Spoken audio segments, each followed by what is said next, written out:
नमस्कार दोस्तों, सोमो आरबीएससी एंड सीबीएसई क्लासेस में आपका हार्दिक स्वागत है। पिछले वीडियो के पार्ट में हमने जो विज्ञान का सिलेबस है उसके बारे में आपको बताया था। चलिए फिर आपको खंड वाइज जो भी क्वेश्चन आते हैं उसको सोल्व करते हैं। जो पहला क्वेश्चन आएगा आपका, उसके अंदर आपको 10 पार्टों में छोटे छोटे क्वेश्चन आएंगे। जैसे ये ए पार्ट है, 1 नंबर का क्वेश्चन, उसमें 4 ऑप्शन दिए हुए होंगे आपको, तो उसमें से आपको एक आंसर करना है। इसी प्रकार आपके टोटल पहले नंबर के क्वेश्चन में 10 क्वेश्चन आएंगे। ठीक है, तो हम क्या करते हैं, पहले ये 1 नंबर वाला क्वेश्चन है उसको सोल्व करेंगे। जो जो इंपोर्टेंट क्वेश्चन होंगे वो इस वीडियो में आपको बताया जाएगा। तो चलिए शुरू करते हैं। पहला क्वेश्चन आपका, विटामिन सी का रासायनिक नाम क्या है। ठीक है, तो आपको 4 ऑप्शन दिए होंगे। ऑप्शन ए है एस्कॉर्बिक अम्ल, ऑप्शन बी है कैलिफेरॉल, ऑप्शन सी है राइबोफ्लेविन और डी है नियासिन। तो इसका राइट आंसर क्या होगा? इसका राइट आंसर है एस्कॉर्बिक अम्ल। ठीक है, विटामिन सी का रासायनिक नाम क्या है? एस्कॉर्बिक अम्ल। अब आपको ऑप्शन के बारे में भी पता होना चाहिए। जैसे कैलिफेरॉल, ये किस विटामिन का नाम है? रासायनिक नाम किस विटामिन का है? तो ये रासायनिक नाम है विटामिन डी का। ठीक है, ऑप्शन सी है राइबोफ्लेविन, ये कौन सा विटामिन का रासायनिक नाम है? ये रासायनिक नाम है विटामिन B2 का। कौन सी विटामिन का? Vitamin B2। ठीक है, नियासिन किस विटामिन का नाम है? नियासिन है विटामिन B3 का रासायनिक नाम। कौन सी विटामिन का? विटामिन B3 का। ठीक है, चलिए नेक्स्ट क्वेश्चन देखते हैं। आयोडीन की कमी से होने वाला रोग है, तो आयोडीन की कमी से कौन सा रोग होता है? इसका आंसर है घेंगा या गलगन रोग। ठीक है, चलिए अदर्स ऑप्शन को देख लेते हैं। विटामिन, ये ऑप्शन है रतौंधी रोग। तो रतौंधी रोग कौन से विटामिन की कमी से होता है? रतौंधी रोग होता है विटामिन ए की कमी से। ठीक है, और बी ऑप्शन है रिकेट्स। रिकेट्स कौन सी विटामिन की कमी से होने वाला रोग है? यह है विटामिन डी की कमी से। ठीक है, ऑप्शन सी घेंगा या गलगन आयोडीन की कमी से हो गए। ठीक है, नेक्स्ट क्वेश्चन देखते हैं। नेक्स्ट है, प्रथम उत्पादित प्रतिरक्षी है, तो इसका राइट आंसर कौन सा होगा? ए, ब, स या द? इसका राइट आंसर होगा ऑप्शन बी। कौन सा प्रतिरक्षी है? IgD। ठीक है, नेक्स्ट क्वेश्चन है, सर्वदाता रक्त समूह है, तो सर्वदाता रक्त समूह यानी यूनिवर्सल डोनर कौन सा होगा इसके अंदर? तो ऑप्शन है रक्त समूह AB या फिर रक्त समूह O, रक्त समूह A या ऑप्शन डी रक्त समूह B। तो इसका राइट आंसर है रक्त समूह O। जो रक्त समूह O है वो सर्वदाता रक्त समूह है, और रक्त समूह AB है वो है सर्वग्राही। कौन सा? सर्वग्राही।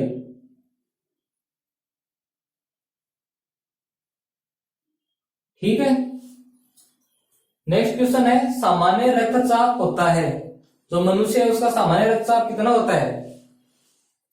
ऑप्शन ए इसका राइट आंसर है। तो सामान्य रक्तचाप कितना होता है? 120/80 AgMM। ठीक है, तो चलिए दोस्तों नेक्स्ट क्वेश्चन देखते हैं।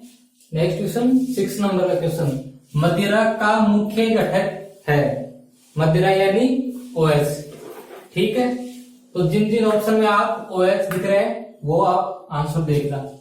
तो ऑप्शन ए है C2H5OH, CH3OH, इसमें भी OH है, इसमें भी OH है। ठीक है, ये है ऑप्शन सी है CH3COOH, C6H12O6। तो आपका ये तो आंसर होगा नहीं, क्यों? क्योंकि ये तो ग्लूकोज का सूत्र है। ठीक है, ऑप्शन सी पे देखते हैं। सी पे है COOH, ये एक अम्ल समूह है, तो ये भी आपका आंसर नहीं होगा। अब आपको इन दोनों ऑप्शनों में, ऑप्शन ए और ऑप्शन बी, इन दोनों में आपको देखना है कौन सा होगा। तो इसमें क्या है, कार्बन का एक मतलब सिंगल कार्बन है, तो सिंगल कार्बन वाला OH समूह अस्थायी होता है, तो ये भी आपका ऑप्शन कट जाएगा। ठीक है, तो बच गया कौन सा? ऑप्शन ए, तो ये मदिरा का सूत्र हो जाएगा। ठीक है, मुख्य घटक, सॉरी मदिरा का मुख्य घटक ऑप्शन ए उत्तर आ जाएगा। नेक्स्ट क्वेश्चन है, मोटापे से किस रोग की संभावना बढ़ जाती है? तो इसमें एक है हृदय रोग ए ऑप्शन, ब है मधुमेह, से घुटनों का दर्द और द उपरोक्त सभी। ठीक है, तो ये मोटापे से सभी रोग होंगे, तो इसका आंसर कौन सा हो जाएगा? उपरोक्त सभी। ठीक है, नेक्स्ट क्वेश्चन है भारत में अंगदान दिवस कब मनाया जाता है? तो भारत में अंगदान दिवस कब मनाया जाता है? इसका आंसर है 13 अगस्त, ऑप्शन ब। ठीक है, नेक्स्ट क्वेश्चन आपका दावन सोडा होता है, तो दावन सोडा आपको ऑप्शन 4 दिए हुए हैं, इनमें से आपको देखना है। ठीक है, तो ये किसका सूत्र है? ये है सोडियम बाइकार्बोनेट यानी बेकिंग सोडा। तो ये तो हो गया आपका बेकिंग सोडा का सूत्र। ये है ब ऑप्शन है NaCl यानी सोडियम क्लोराइड नमक। ठीक, ये है स ऑप्शन CaSO4 तो ये है जिप्सम। ये सूत्र हो गया आपका जिप्सम का। तो ये ऑप्शन, तो ये ऑप्शन भी कट जाएगा, ब भी कट जाएगा और स भी कट जाएगा। कौन सा ऑप्शन बच गया आपके पास? Option the Na2CO3 10H2O। तो ये हो गया दावन सोडे का सूत्र। तो इसका राइट आंसर क्या है? Option the. चलिए देखते हैं नेक्स्ट क्वेश्चन। किसी अम्लीय विलयन की पीएच होगी, 4 ऑप्शन दिए हुए हैं, तो आपको इनमें से बताना है कि अम्लीय विलयन की पीएच कौन सी होगी। तो अम्लीय विलयन और क्षारीय विलयन कैसे ज्ञात करते हैं पीएच स्केल पे? तो पीएच स्केल दिया हुआ होता है, जैसे ये पीएच स्केल है, तो इस पे 0 से 7 और 14 तक नंबर दिए हुए होते हैं। तो 7 से कम का जितना जो होगा मान, वो तो क्या होगा? अम्लीय। ठीक है, और 7 से ज्यादा अगर पीएच स्केल पर जिसका मान 7 से ज्यादा होगा, वो कौन सा होगा? क्षारीय। ठीक है, तो क्वेश्चन में वो क्या पूछ रहे हैं? किसी अम्लीय विलयन की पीएच होगी, तो 7 ये तो ऑप्शन होगा नहीं, क्योंकि ये तो होता है उदासीन। ठीक है, अब देखते हैं ऑप्शन बी। ऑप्शन बी है कितना? 14 तो ऑप्शन बी 14 यानी ये तो क्षारीय हो जाएगा, तो ये भी ऑप्शन आपका आंसर नहीं होगा। ऑप्शन स में है 11, तो ये वैसे ही 7 से ज्यादा है 11, तो ये भी क्या हो जाएगा? क्षारीय हो जाएगा, तो ये ऑप्शन भी कट जाएगा आपका। फिर अब आपके पास कौन सा ऑप्शन बचा? द यानी 4, तो ये आपका राइट आंसर होगा। क्यों होगा? क्योंकि इसका मान 7 से कम है, तो इसकी प्रकृति कैसी हो जाएगी? अम्लीय। ठीक है, नेक्स्ट क्वेश्चन देखते हैं। से भी अभिक्रिया में ऊष्मा क्या होती है? आपको ये बताना है ऊष्मा निकलती है या अवशोषित होती है या विलय होती है या फिर इनमें से कोई नहीं। ठीक है, तो आपको ऊष्मा से अभिक्रिया में या तो क्या होगा? ऊष्मा निकलेगी या अवशोषित होगी, विलय तो होगी नहीं, ये तो डायरेक्ट कट जाएगा। ठीक है, और ऑप्शन दे इनमें से कोई नहीं, ये भी आपका कट जाएगा। अब आपको इन दोनों में कंफ्यूजन होगी कि कौन सा करूं, या निकलेगी उष्मा या फिर अवशोषित होगी। तो उष्मा सेपी, इससे निकाल सकते हैं हम उष्मा सेपी यानी उष्मा का निकलना। तो ये इसका आंसर ऑप्शन ए हो जाएगा। अगर यहाँ पे उष्मा शोषित दिया हुआ था, तो इसका आंसर क्या होगा? अवशोषित होना। ठीक है, तो चलो दोस्तों, अब तक हमने 11 क्वेश्चन देख लिया है। नेक्स्ट क्वेश्चन देखते हैं, क्वेश्चन नंबर 12। तो क्वेश्चन नंबर 12 क्या दिया हुआ है? हड्डियों और दांतों को मजबूत बनाते हैं, तो इसका ऑप्शन कौन सा होगा? आंसर देखते हैं। ऑप्शन है सोडियम पोटेशियम, ये तो ऑप्शन होगा नहीं।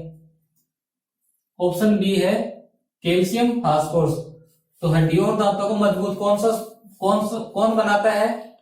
ये बनाता है कैल्शियम फास्फोरस, तो इसका आंसर क्या हो जाएगा? Option B.